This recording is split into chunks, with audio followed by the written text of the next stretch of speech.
Aging is a bitch. Yes. And it's bloody expensive. I looked you up on Wikipedia and it said that you're 43. I am not 43. I am 52. A very proud of 52. Suddenly you're scrutinized. Yeah. You get those trolls. And I really wanted to say, screw you. Yeah. Muscle is your metabolic currency. It is gold. Gold standard of longevity in terms of aging is muscle. I think we read too much on social media. We're just popping pills. We don't know what we should be taking. Whether it is perimenopause, women with low physical stamina, burnout, don't feel like themselves anymore. And they would come to me and say, Doc, my blood tests all look normal, but I don't feel normal. Women need to understand that we are all in the same bloody boat. Yeah. Middle-aged, not in my 20s, where I just want to tell you I was very hot. We have seen you, and yes, you were very hot. If there's one supplement that I will take and I recommend openly, How is your lifestyle? I think your lifestyle is good. no, our lifestyle sucks. It sucks. Then, Loneliness is as harmful as smoking. Yeah. and that is happening now because of lifestyle changes. Definitely lifestyle. We are constantly wired. You know, drugs like Ozempic and Mounjaro, and a lot of people are using those drugs to lose weight. They've got Gigi Hadid's body. I was like, please. come on. It's just such a disservice. Shut the F up. Don't lie to me. Things like cellular rejuvenation, they are not really backed by medical science, that they are a pseudoscience. I know. I want to hear this. So I'm so glad you actually addressed this question.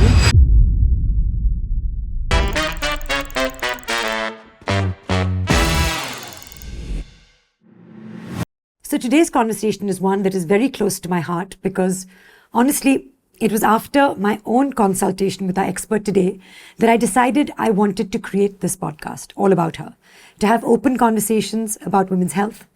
And when I first met her, I went in to discuss my age and what aging was going to do to my body, both internally and externally, and what I could do about it in a way that felt empowering, not fearful.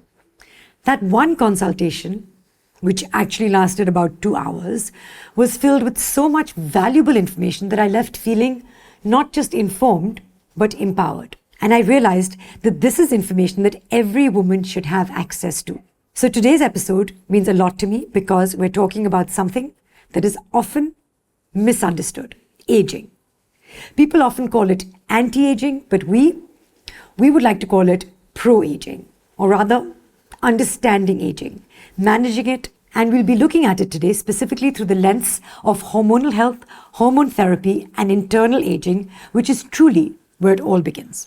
Hello and welcome to All About Her, a space where we have honest and meaningful conversations about women's health, wellness, happiness, and self-care. And today, we will be discussing pro-aging. Today's episode brings together two powerful voices, one sharing her story, one her expertise. Our first guest today is someone who redefines grace, confidence, and timeless beauty. She's a mother of two, a successful entrepreneur, and someone who seems to have truly cracked the balance between looking good, feeling good, and embracing every phase of life. Please welcome Maheep Kapoor. Thank you for being on the show. Our second guest is the founder of Age Enhance, a pioneer in bioidentical hormone therapy and age management, board certified and a true leader in the science of longevity. She's helping thousands of men and women unlock the science of living limitless. Please welcome Dr. Rashmi Rai. Thank you both for coming. Actually, today's conversation is very close to my heart. I was saying in my introduction that you might not have heard, of course, was that our consultation, Dr. Rai, that we had was so empowering to me because, you know, in my mid-40s now, I am wanting to look good, wanting to feel good, which I think all of us are, as women, interested in doing. And our consultation really gave me some pointers as to how I can achieve that, which is why I'm so excited to share some of that information with a lot of our viewers. But I wanted to start with you, Maheep, because this is a conversation which is a little bit about anti-aging, which we would like to call pro-aging now. Pro-aging, yeah. Makes sense to ask, if I may, how old are you? Oh, thank God you've asked me this question. I was nervous. Why? Because it's also supposed to be a question you don't typically ask someone. No. Now, what little people do know me, I'm a little straightforward, little black and white. Yes. Unfortunately, on Wikipedia, I'm still in my fetus somewhere, like in my... So I wanted someone in their 50s, mid-50s, when, we were scripting for this conversation. And then I spoke with you and you said yes. And then when it came to research, I looked you up on Wikipedia and it said that you're 43. So then I was confused. I am not 43. I am 52. A very proud 52. And that's why I can say you look fabulous for 52. When it said 43, I was like, yeah, you look all right for 43. I want to look fabulous. And Yes. I am 52, guys. 1973, like I said, around 5 o'clock, I think was my birth time in London. And 29th April. I'm a Taurian. Okay, lovely. Blood group O positive. O positive, great. That means that you can donate blood to a lot of people. But do you still celebrate your birthday with as much excitement, or does the concept, this idea of getting older, make you worried or anxious in any way? No. In fact, honestly, in the world that we're living in today, I think it's a privilege growing old. Yeah. I don't celebrate my birthdays as much because I think every day. Yeah. I mean, I don't want to sound philosophical and Every day is say a every day is a great day and, we Yeah. should celebrate. But it's the truth. Yeah. The day we wake up in the morning, we're breathing. It's just, so yeah, it's just an excuse to cut a cake and get my kids excited. Yeah. And that's about it. Yeah. Honestly speaking. But my milestones birthdays, like my 30th, 40th, Yeah. 50th, I flew out to London. Nice. And got drunk in a pub and I was very, very happy. Nice. And now the hangovers are more difficult? Brutal. Yeah. Brutal. So my drinking is a lot less. Good. So that, of course, Dr. Rai will tell us how much we should be drinking, when we should be drinking, and we can do that later in the conversation. I wanted to come to you, Dr. Rai. I, of course, might know things that you do, like cellular rejuvenation, age reversal, regenerative medicine. Now, these might be terms, but for people who are laymen who are watching this, who are not familiar with these terms, could you explain to them what exactly you do? Well, to start with, I am a medical doctor. Integrative hormone management and longevity medicine is what I specialize in. Basically, I tap into health span, lifespan, and brain span, and all issues related to aging. Whether it is, women going through perimenopause, menopause, or midlife transitions. Right. So these are some of the areas where I tap into. But other than that, of course, lifestyle diseases and everything just related to aging, So yeah, that's what I do. So actually, Dr. Rai, when I came to see you, I was like, I am in my mid-40s now. There were certain symptoms that I was experiencing, and I wanted to understand whether this is perimenopause, which is typical of this phase for a lot of women, and if there was something I could do to alleviate the symptoms, because the conversations I was having with GPs, with gynecologists, the tone was kind of like, you just have to go through this phase, you have to deal with it. And women, as we know, are quite conditioned to suffering in silence. And I was trying to see if there's something that I can do more proactively. But it's not just women. What I wanted to understand from you is that I think you made a reference when we met to the fact that there are actually more men than women that come to you. So is aging something that just women are concerned with? And what do men come to you for? No ways. I mean, today, 60% of our clientele is men as well, but it's through the women who felt better would ask me, doctor, do you have something for men, or could you help my husband, or could you help my partner, or could you help my friend? And that's where it all began. And for me, aging is just not gender based. I mean, it's when we say pro-aging, it is, let's humanize it. It's for all human. And aging is inevitable, whether it's for a man or a woman. And yes, the conversation for men also have opened up. But I think due to cultural conditioning, men are just, too afraid, or they're too silent. So by the time they receive support, it's delayed. Right. Whereas women, we are more encouraged to talk about it, or we discuss it with our best friends, or, if you get a pimple, you'll go to your dermatologist. If you miss a period, you'll go to your gynecologist. But with men, they are not really that proactive, but I believe it's also because of cultural conditioning.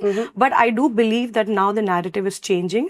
Men also go through hormonal shifts, just like something called as andropause, which is male menopause. But of course, it is a little less brutal, and menopause is a little more, how do I say, cathartic, Right. but it's still real as well for Right. them. So, yes, the conversations are opening up, and men are also sort of, taking care of themselves, and being preventive and proactive in their attitude. That's enough about men, and because the show is called All About Her, I wanted to touch on men, but bring the focus to women. And I wanted to ask you, Maheep, whether you feel both personally and professionally, is there more pressure to look beautiful, and have you personally felt that pressure? 100%. It's not even a discussion. I don't even know why you asked me this question. I know. But tell me why. Like, what? Well, see, I'll tell you. The first thing is that Bollywood wives also happened to me when I was 48. Right. Okay. It is a very insecure time for a woman. Right. Okay. We are aging. We're in perimenopause. And when Karan told me, I said, couldn't you have come a little earlier? Okay. So, no, you are doing it and whatever. And then on top of it, suddenly you're scrutinized. Yeah. You get those trolls. You get those people pointing out your flaws. I was bombarded with that. And I really wanted to say, screw you. Yeah. What I was surprised about was I felt that there were a lot of women also. But I think now, when I look back, it stems from a lot of insecurity. Yeah. And I think that what is important, like she said, is this conversation on table. Yeah. Because women need to understand that we're all in the same bloody boat. Yeah. Yeah. We're all going down south, but it's a privilege growing older. We should be proud of it. We should own it and flaunt it. Yes. And after Bollywood Wives, now I'm like, a little more ruthless. I've exposed myself out there, and it's not so bad. I've jumped into the deep end. Yeah. I was out there in my middle age, Yeah. not in my 20s, where I just want to tell you, I was very hot. We have seen you, and yes, you were very hot. Of course we have. So in your 40s, late 40s, to come out there, it's not easy. It's not easy. And yes, we have this problem. Women cannot age. That's why I'm surprised that men are coming to you, because men are the gorgeous ones, And you have George Clooney, and look at us in George Clooney, all the wrinkles, all the grey hair. The more wrinkles, you're like, wow, so amazing. Yeah. David Beckham smiles and those clotheslines, and women are falling into bits. Yeah. But we do it? No. Oh, no way. So typically the women who are coming to you, I'm assuming they're in their 40s, their 50s, what are they coming to you with? So typically women who come to me are the ones between mid-30s, late 30s to late 50s, who basically don't know what to do with the warning signals, with the aging portion that comes with or life throws at you. So whether it is perimenopause or menopause or midlife transitions, like I said, women with low physical stamina, burnout, low energy, just irregular cycles suddenly, and just women who don't feel like themselves anymore. They sort of lose their sense of self. Yes. Let me put it that way. So, or even women who would just come with their blood test, like a routine workup, and they would come to me and say, Doc, my blood tests all look normal, but I don't feel normal. Right.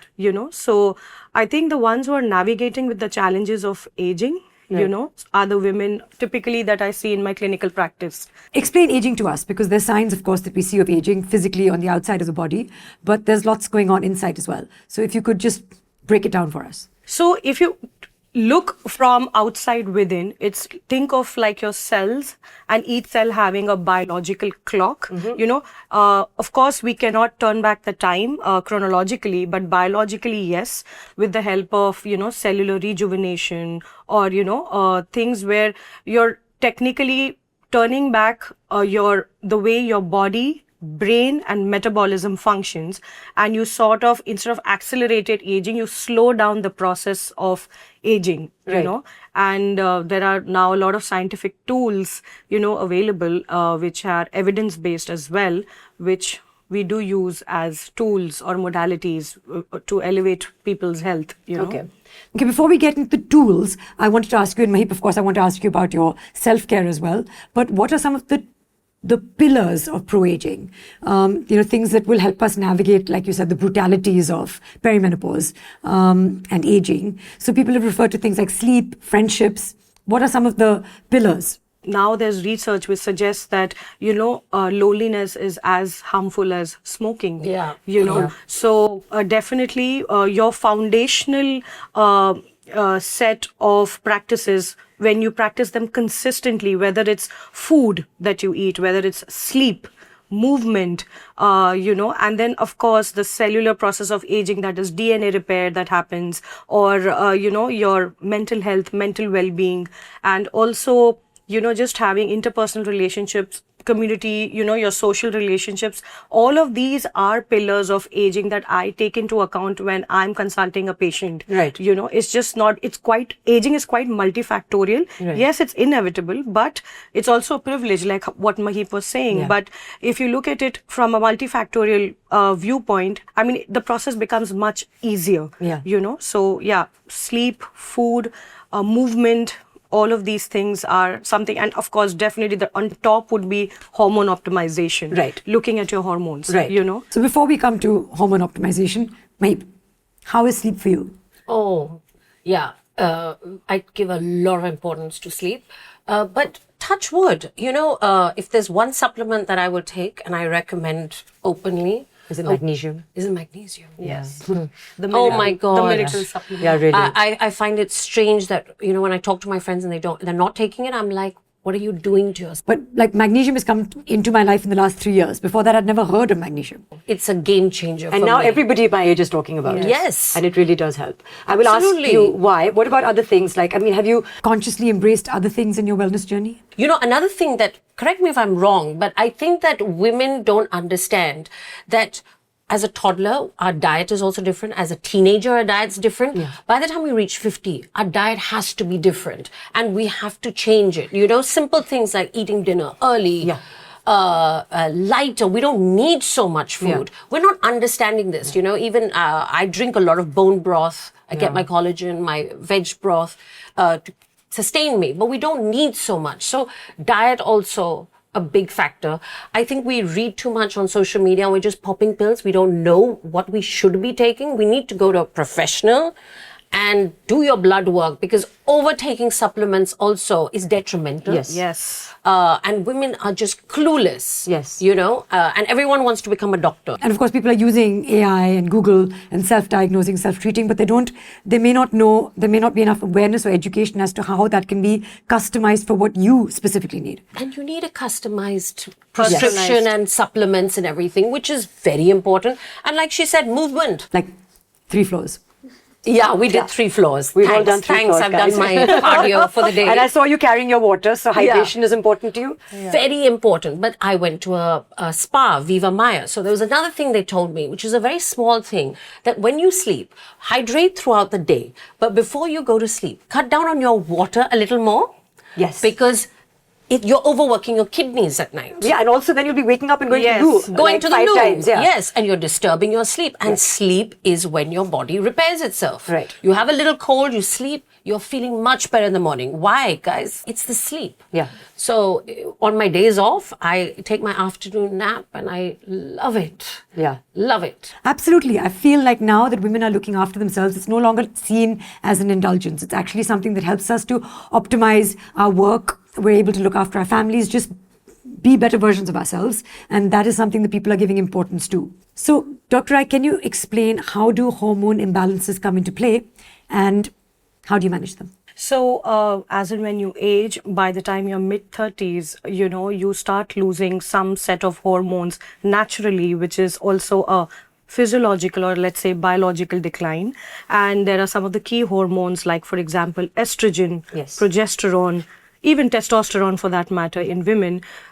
We start losing these hormones. So let's call it our bank balance, and slowly and steadily, it just keeps going lower and lower and lower. And this is the time when we start seeing symptoms. For example, estrogen controls the way your skin looks, or your bone density, or even for that matter, cardiovascular function, your heart health. Right. Progesterone gives you that sense of calm. It also acts like a de-bloating hormone, and testosterone in women also gives you that power, that muscle stamina, and at the same time, even sexual libido, which is so important. Right. And then we have other adrenals and thyroid and DHA, which are as important because thyroid is actually the master hormone in men as well as women. But slowly you start losing these hormones, and some of the typical conditions that we see is women, they experience brain fog, irregular cycles, weight fluctuations, mood fluctuations. Some women also tend to lose their muscle mass, which you then go into fatigue, unexplained fatigue, whether it's coming from muscle loss or whether it's coming from something else, you never know. So it's very important to track and test and just go show it to your doctor, you know. But your normal CBC will not show this. You'll have to have a more specific. Yes, but at least that's a starting set point. Right. That if you at least go with your routine labs, you know. And a hormonal profile? Of course, you know, of course, a hormonal profile would be cherry on the cake, because if you have your hormones and if you sort of keep analyzing, you know, your hormones once in a year also. So starting at what age? I would say today the sedentary lifestyle that we all have, mid-30s, you know, because in my clinical practice, we also see women having hormonal fluctuations even in their early 30s. Right. That's crazy. You know? Yeah, and that is happening now because of lifestyle changes. Definitely lifestyle. We are constantly wired. You know, we are Constantly. Yeah, so I think that's one of the reasons we're constantly stressed. We don't know what it is to go back to our cells anymore. Even when we are about to sleep, you have trouble falling asleep. So many of the things just to switch off from whatever is happening, right? Right. So of course, you know, you definitely need a complete blood count.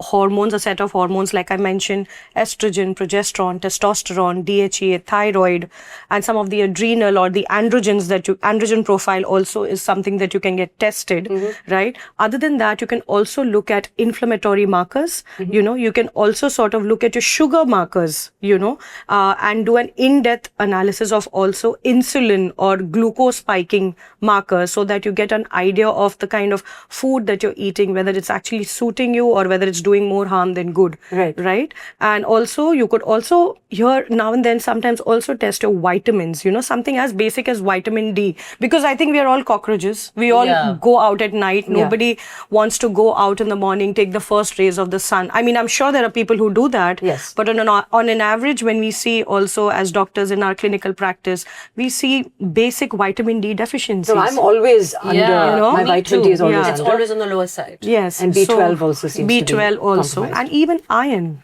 Iron. Right? Yeah. Like, I'm one of the few apparently Indian women who's not anemic. Anemia is also something that a lot of Indian women suffer from. Yes. So these are at least some of the blood tests that you could add onto your routine labs, you know, on top, additional to your routine labs that you do, you know. Of course, I want to come to you now, Maheep, to ask, when you were in your 30s, were you aware of any of this? Were you aware of these tests? Did you do any of them? No. I think I come from an era where life was simpler. Yeah. Honestly, I don't care what anyone says. Yes, there's too much information. Yeah. And that also stresses me out. Fear-mongering, You know, constantly doing tests and everything. And I didn't do that. Yeah. I was just living my life and managed to make it to 52, you know. But at some point in your 30s, 40s, start of your 50s, did you start to feel like your body is changing in a way that 100%. you're not in tune with? Your mind is somewhere, your body is somewhere, energy levels? I think I mentioned it before about my diabetes, which came very late in my life. And before that, I got typhoid. I was in hospital then. So my body took a drastic turn then. I was missing my periods. I was cranky. I was losing weight. And I knew my body wasn't the same. Right. Then after that, I got COVID. Yeah. Very badly. 8th December. So it was a time where we didn't go to meet doctors too much. There was a fear of going to clinics and meeting doctors. And being exposed. So I knew that my body, there was something drastically wrong. I had lost about 15 kilos on top of this weight. Because of the typhoid? Because of my diabetes. Oh, I see. Post the COVID. So I was But before that, you had no diabetes? No diabetes. No history of diabetes in my family.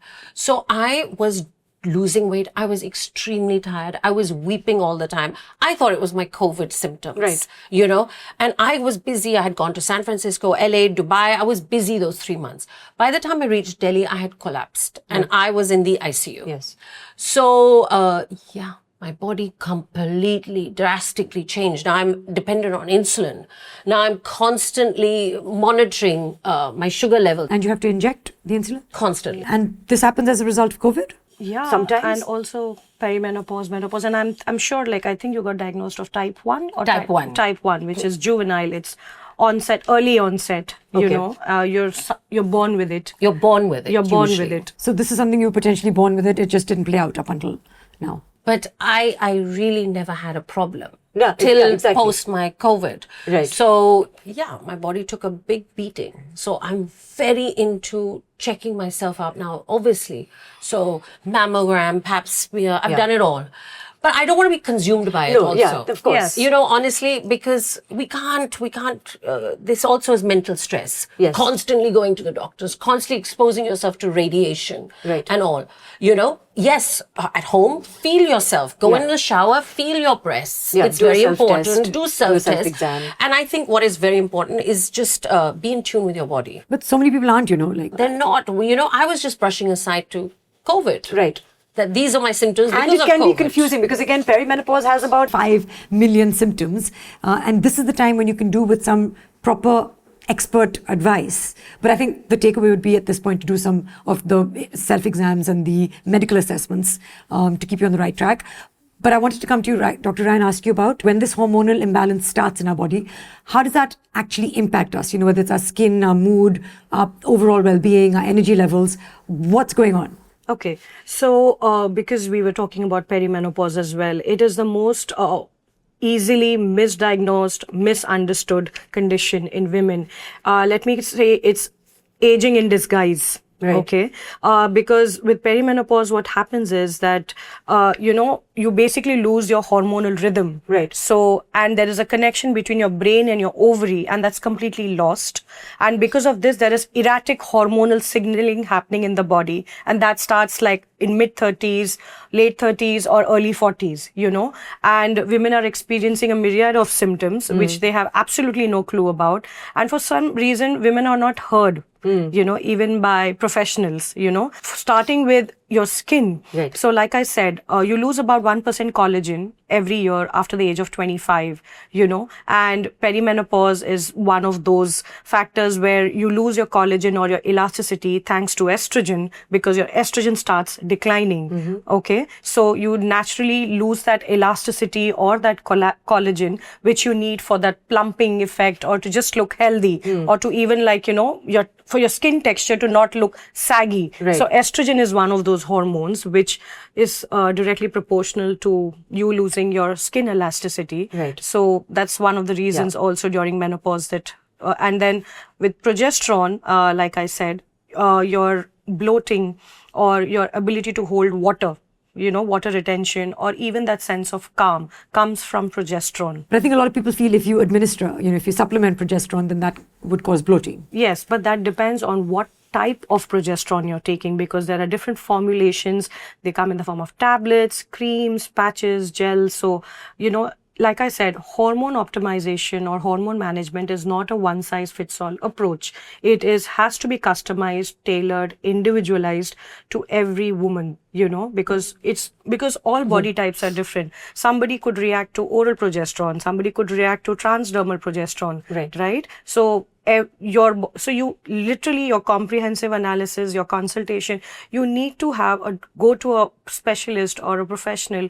It's not about doing 100 tests and, taking 20 pills. It's about somebody who gives you that time, listens to you and, creates a treatment protocol which is for you. right. I do feel that I don't think so two people can share the same medical protocols because Correct. every body type is different. Right. So the approach has to be personalized if we are talking about hormone management. At least and it has to be more layered. Like in my clinical practice, my approach is a little bit more layered and customized, you know, because it's not very simple. So you have to consider a lot of factors. So what I'm understanding is, of course, that the treatment options are varied and there's like a myriad of treatment options depending on your specific issues. And I remember I came to you because I was experiencing symptoms of perimenopause.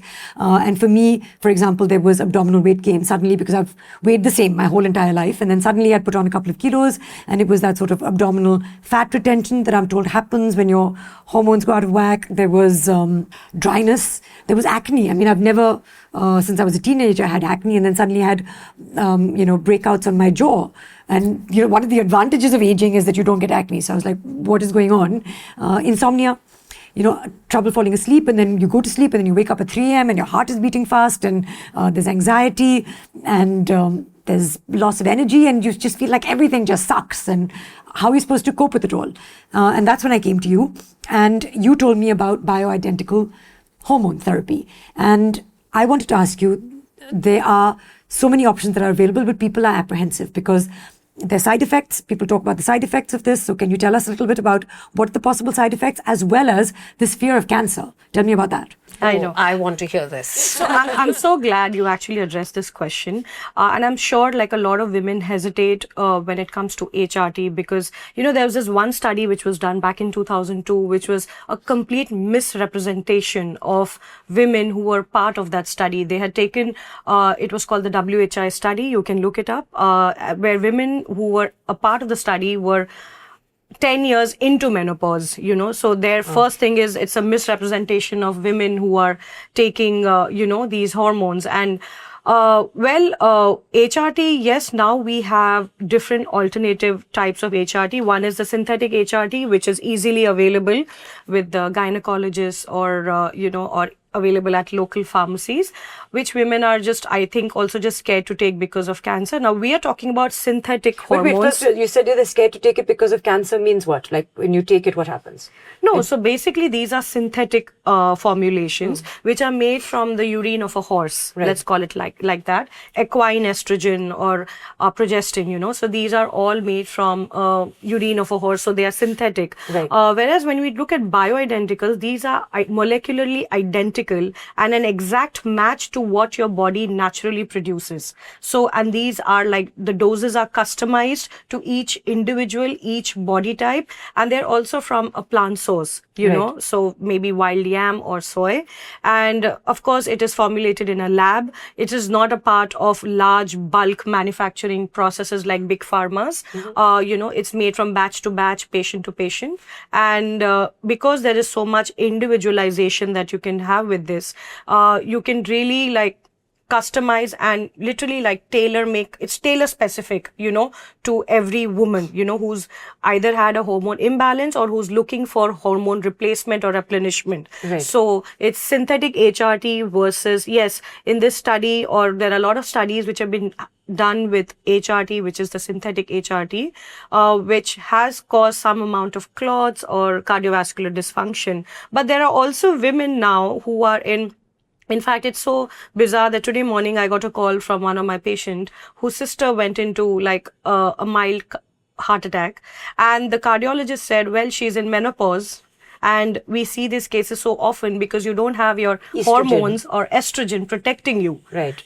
So as women age, as they enter menopause, then of course the estrogen falls, and estrogen is what is protecting them. Yeah, your From bone being prone to density, heart your attacks. cardiovascular function, everything is protected by estrogen. So if you take estrogen, which is, natural, or say in the bioidentical form, the benefits outweigh the risks. Right. So in that sense, I mean, it's totally up to you. I mean, we would give you all the education, we'll empower you with the knowledge, and then it's up to you. Do you want to really, I mean, people talk about aging gracefully. For me, aging is a privilege, and how you feel through it, how you go through with it is completely a choice which is with you, right?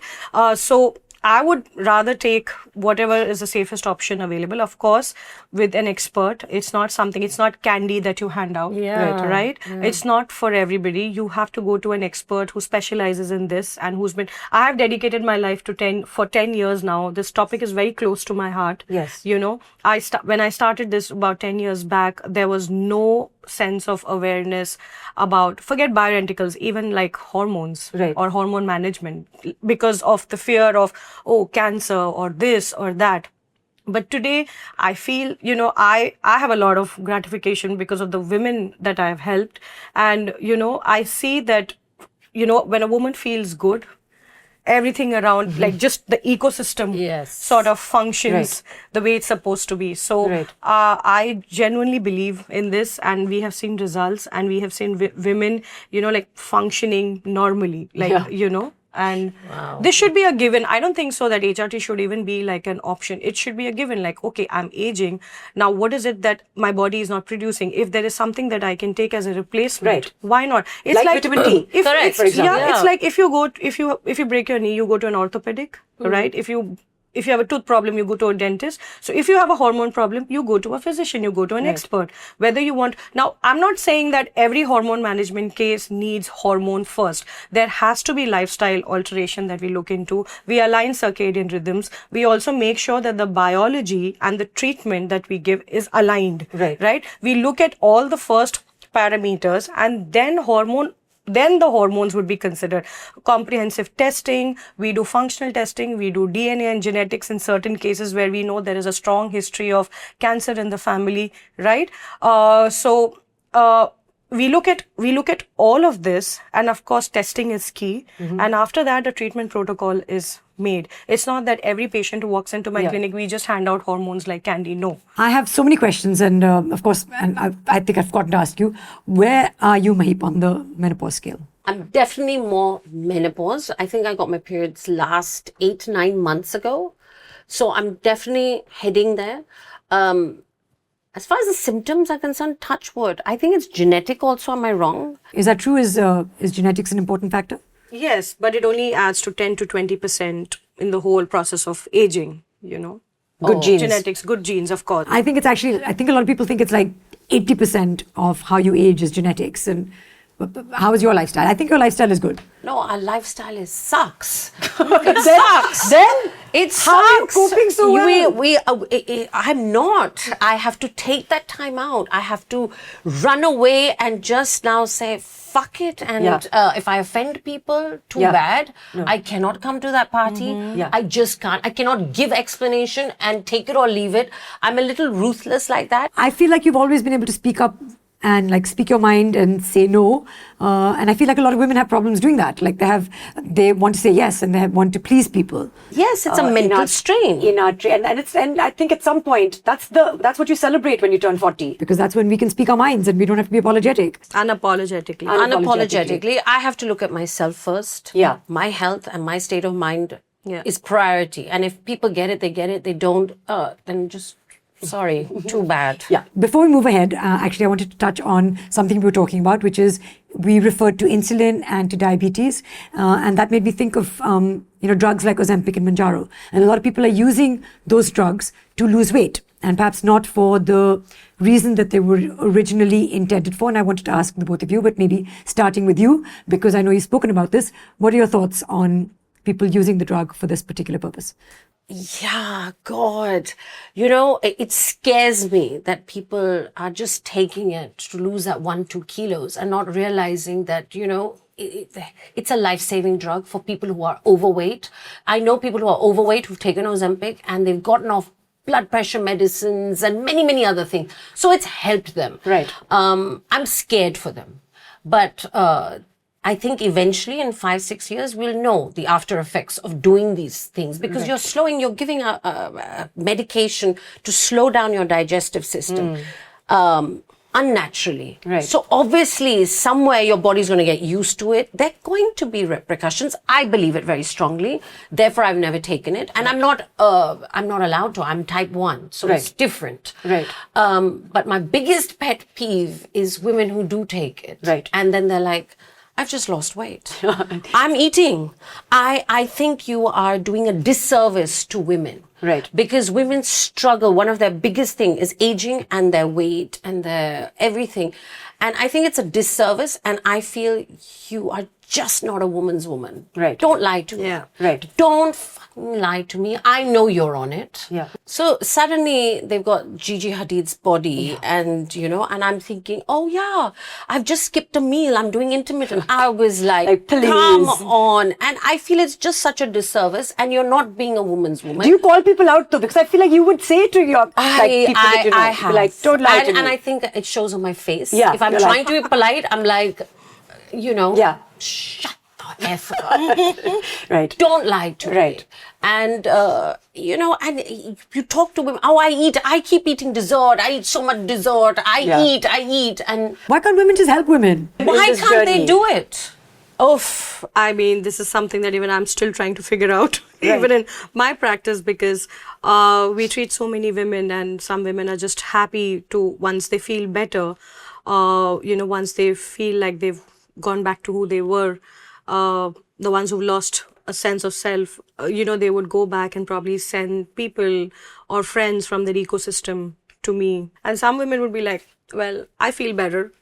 I'm good, you know. I don't need to tell people. I don't need to talk about it. So, But, when we were talking about so many things, and I want to, again, before I forget, that there are now so many words, so many terms, so many medicines, supplements that people are referring to.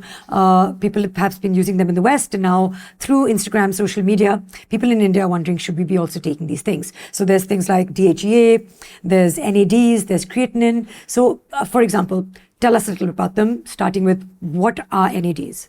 Okay, so before we start with NAD, let me give you a little bit context as to something called as cellular aging. Yes. And it comes from that concept where your cells are sort of like dying or, going to sleep as and when you age. You lose a certain amount of cells as and when you age, which is again biological. And NAD is one of the treatments which is a part of cellular rejuvenation, where NAD works as, say, for example, if you have your phone and you need to plug it to something, right, for it to be charged. So NAD is like your cellular charger, right? It's like your cellular currency, where it gets activated and then it tells the cell, okay, now you need to produce energy. You need to do this, you need to do that. So it works at the mitochondrial cellular level. Mitochondria is like the powerhouse of energy production. It's like the manufacturing unit of energy. And then you have your NAD, it gets plugged. It's like a lock and key effect. And then from there, that is how we then go into enhancing your health span. Right? These are the treatments that enhance your health span, to be disease-free, symptom-free, to live a better quality of life. But is it the foundational treatment? No. If you're not going to be doing foundational things that is consistent, the true longevity comes from daily consistent practice of habits such as sleep, movement and all of that, food. But NMN or NAD can be an add-on treatment. What does NAD stand for? NAD stands for nicotine amide dinucleotide. Okay. It is present, and it's present in each and every cell of our human body. So then it helps with DNA repair. It helps with mitochondria, your cells. So for physicians like us, it helps us with extending a patient's health span. So through what form? Pills? Yeah, you have supplements, targeted supplements. Then some of them also do IVs. Then there is something that you can do at home where you can take NAD in the injectable form, which is microdosing. So these are certain types of NAD that are available. And these are things that people are now doing? Yes, they are. But again, it has to be done under a expert guidance. So, it has to be supervised. It's not something that you can just start taking. And it cannot be the be all or end all of a treatment, right? You have to have it. Again, it has to be layered, right? So, yeah. So I have a friend called Niranjana, and for every episode she asks a question, and then we get our experts to debunk that or to affirm that. And her question for today was that, things like cellular rejuvenation, they are not really backed by medical science, that they are a pseudoscience. And in fact, in the West, people are investing a lot of money into this. They're injecting their son's plasma, putting a lot of money, and it's not really something that is scientifically backed. So what would you say to her? There is some merit to these treatments, but they are not magic. These are molecules which are naturally available in your body. It's just that your body stops making it after a certain point. Right. Then the choice is whether you're taking the right source. I mean, there are so many of them right now in the market. How do you know which one is authentic? And also, there are still studies which need to be done to see the effects, because there have not been any long-term clinical trials on these molecules.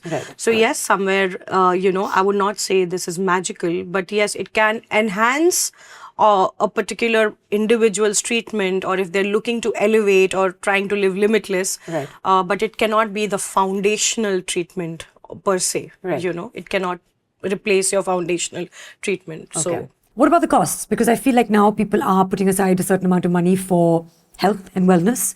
But when it comes to hormone replacement therapy, when it comes to cellular rejuvenation, a lot of people think that this is just something that is unaffordable. It's exorbitant. So could you help us break down the costs, especially when we're talking about bioidentical hormone replacement therapy, as opposed to something synthetic that is available in the market for everyone?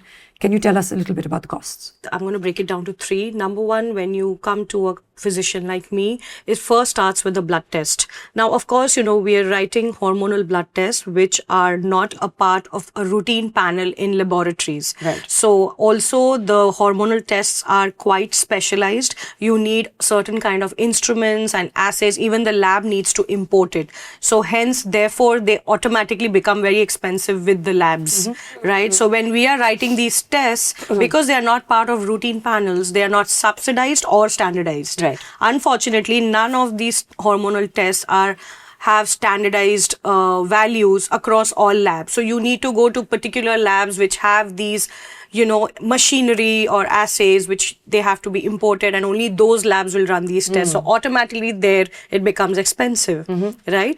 Second of all, because these are bioidenticals, they are small batch manufactured, molecules, and they're an identical match. So precision is key. So definitely these become automatically expensive. Against the raw materials are again imported. None of them are available here per se, and not yet, but I don't know, in the coming years I hope that we start making more of them here so that it becomes more cost effective. Perhaps if there's more awareness and more demand, there'll be more supply and costs will come down. So the costs would come down. And then the third is that because this is it's a complete medical guided program. It's not a one size fits all approach. So there needs constant monitoring, follow-ups, close monitoring, education on patient's part as well. So it's a constant ongoing process. So of course the charges are then slightly higher. But what I tell my patient is that if the upfront cost or investment is high, you have to understand you're investing in your brain health, body and metabolism, and you're taking care of the next 30 to 40 years of your life. So, if you look at it that way, then, health is vital, Absolutely. So, aging is a bitch. Yes. And it's bloody expensive also. Yeah. It is. But the cellular treatments is something that I would not, it's to each their own. I think every doctor has their own protocol, and it's not something that is, like I said, with hormone optimization, if you have a hormone problem, you cannot replace it with cellular rejuvenation. Right? You cannot replace it with herbal powders. You cannot replace it with just supplements. Right. If it's a hormone problem, you need hormones. And that's why I think it's important to know that it's a hormonal problem, because I feel like if you identify the problem, you can seek the right solution for it. One thing just before we move ahead and come towards the end of this, DHA and creatinine, why are these important, and are these things that you offer in terms of supplementation as well? Yes, so definitely again, it's a very individualized protocol. Creatine is something which is given to women, say above in their late 40s or mid 40s, in women who have started to lose muscle and who are also very serious, and they take their health seriously in terms of they have a exercise routine, whether it's yoga, Pilates, or even if you hit a gym. So I would always recommend that, of course, creatine helps in that muscle mass preservation, because muscle is your metabolic currency. It is gold. The true form of longevity, gold standard of longevity in terms of aging is muscle. So of course, for muscle preservation, yes, creatine is something, it's available in 5 grams, but you don't have to really start with 5 grams. You can slowly go baby steps and slowly and steadily inculcate into your routine. Again, under a doctor's supervision, after all your labs and everything are tested, after seeing your kidney profile, all of that. And again, this would be at what age that you might want to start this? I would say like early 40s. Early 40s. 40s, Have you thought about any of this? Do you work out? I do. It's vitally important. Because like I said, muscle mass is, it's what is it? Whatever. Depletion? Depletion. We'll get there. But it's depleted. Suddenly, and with men, it's a different ball game. Yeah. Yeah. It gets to them too. It's But just eventually. But yes. Sooner with women. Menopause, andropause is more subtle. Menopause is more brutal. But course. yes, Brutal. So so weight training is very important. Yeah. Yes, it is Very important. Like strength training at least twice a week, walking at least twice a week. It is. I think it should be like. I think it should start in school. I think when you start them Yes. young, Yeah. when you know what you have to do at the age of 15 or 18, you know you have a map, you have a roadmap. You know that okay, I have to do this. Why can't they just start giving this education in school Absolutely. to women Absolutely. and to men? Like Yes. why not? Because to just have that sort of roadmap that okay, I have to eat this, I have to eat this. This is good for me. This is bad for me. This this is what I need to do to stay.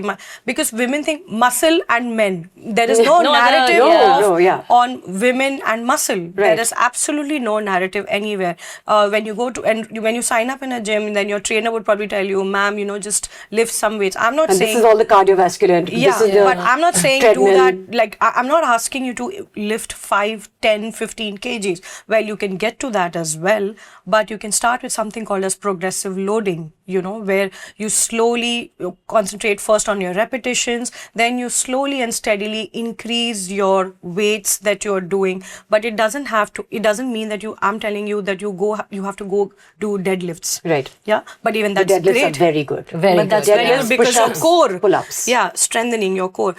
If you have muscle, you will be active, you will be very agile, you will not be bedridden even when you're 70, 80, 90. It's an investment. Yeah, an it's an investment. investment. It is. And some of the things when it comes to aging, Soha, if you see, they're all free.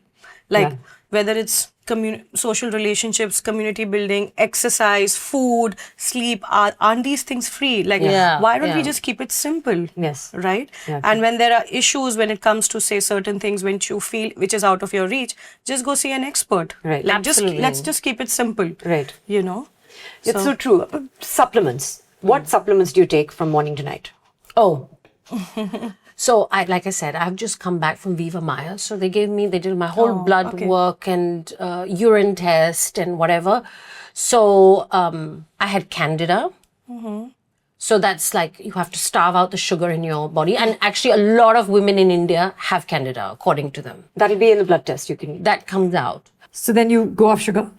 And what about things like jaggery and coconut sugar? It's all the same. It's all I'm the told it's all the same. same. That's what the people don't understand. They're like, oh, it's sugar-free. But I said, but there's jaggery, there's date syrup. You don't want to feed the bugs. You don't want to feed the bugs. So I had Candida and I had a thing called free radicals in my thing. So I'm taking this thing called Gladupex. I'm taking this magnesium mixture. I have different. So they gave me citrate. That's for your digestion at night. Magnesium, just all-rounded magnesium. Maybe the 7 salt. Yes. So I've got Q10. Which is an antioxidant, which is great for heart health and all of that. Omega-3. Yes. The number one. Number one. Number one. Yeah. And Across all ages. Yeah, you told me now take it from now till the end. Yes. And glutathione. That's More like what they've told me that when you drink, have the glutathione, helps with the liver and whatever. Detoxifies. Hangovers are not so brutal. So I bought lots of that. I said, anything that saves me from that brutal hangover, I'm happy with. So I'm taking those. And there's some bitter pill thing that they give me before I eat to stimulate my digestive juices. Oh. Do you know what that is? No, I think it's some sort of concoction. It's something, and so I got that. Okay. So yeah, I'm on that. So I think you're obviously paying a lot of attention to your wellness, as you should. But there are, apart from cellular rejuvenation, other things that people are doing. For example, like ice baths. There is fasting. So whether it's intermittent fasting or OMAD, there's what else? Red light therapy.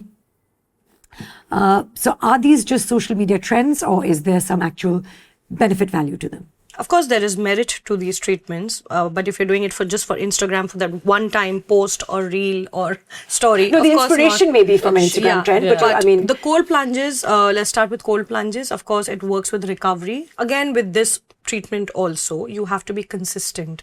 If you just do it like a one-time thing, you're really not going to see results. But yeah, it could be a part of your routine. Again, this is not a treatment per se. It could be a add-on to some of the things that you wish to do. But we're trying to cut down, not add on. Yes, Yeah. exactly, right? So if you are doing this, you also have to be consistent. Right. You can't just do it like a one-off thing and say, oh, wow, I felt good, and now what next? Okay. So, but because these treatments come under aesthetic, expensive wellness, these are quite expensive treatments. So, I don't think so if it is possible for every person to do it. So it's something that, Right. I'm not... What about the OMADs and the OMAD IFs? is, fasting is, I want to take the power back from the Westerners. Fasting is our thing. Mm-hmm. It's an Indian thing. It comes from Ayurveda. It's been in our scriptures. It's been in our books. 500,000 years back, people have been doing it. But now what people are doing it is, I think they're exploiting it. They think it's a trend. No, it is not. Fasting is real. It's not gimmicky. Also, it's free. Right. You don't need to be on a certain kind of medicine. But is it for everyone? No. No, it is not for everyone. If your nutritional deficiencies are met, if you're going through perimenopause and you're transitioning to menopause, prolonged hours of fasting, is it good for you? No. When we No, spoke, you said yes. maybe twice a week to do 14 hours. Yeah, so if you're taking, I feel that, from whatever, at least the books that I have read or what I've seen in my clinical practice, minimum 12 hours of fasting for any individual, whether it's a man or a woman or anybody or a midlifer, is something that can be easily done and achieved without putting stress on your organs. Okay. But when you do prolonged hours of fasting, what happens is that you are, if you're inflammatory in nature, you're spiking your cortisol, thereby worsening your inflammation. Correct. If you're transitioning from perimenopause to menopause, there is a complete hormonal havoc. Instead of feeling better, you feel even worse. Right. Right. And then you put on all that weight back. Right. So I feel that you do something sustainable. Yes. Right. Yes. And and eat when you're hungry. Absolutely. Just eat when you're hungry. Sometimes you think you're hungry, but you're thirsty. Yes. Yeah. Have a glass of water Of and course, see if you're still hydration hungry. is key, Soha. But yes, fasting is not for everyone. It's an excellent tool. It's free. Everybody can do it. But please, if at all you feel that, you have to understand at what stage of life you are at. Yes. So if you understand that, if you have that awareness, if you've gotten some routine blood work, you know that you're good to go, you have your vitamin D levels checked, you have your B12 levels checked, your iron levels are good, your gut health is optimal, go for it. And it's okay to say we don't have to copy the men. And I say just Yeah. listen. Don't even listen to an expert. Listen to your body. Listen to your But that's what you body. said earlier on. You said that the Absolutely. most important thing, I think, is to be in tune with your Your body. body. That awareness. And you said now you've recently started eating earlier. Much earlier. And That's great. this fasting doesn't work for me. I'm diabetic. Yes. So it's individual. And I really do feel that women need to go to an expert before they just read it on Instagram and say, okay, let's just fast and then faint somewhere. And But you know what I technically, mean? because she's eating early until the next day, her Yeah. first meal, she's fasting for a amount of hours which is comfortable to her me, system. to my system. Right? So Absolutely. that's- So I think that's the most important thing is listen to your body. Yeah. But I'm coming to you. The main point was to get you two together. So now you know each other. Thank you both for such an incredible conversation today. Maheep, thank you for sharing your journey. Dr. Rai, thank you for sharing your knowledge.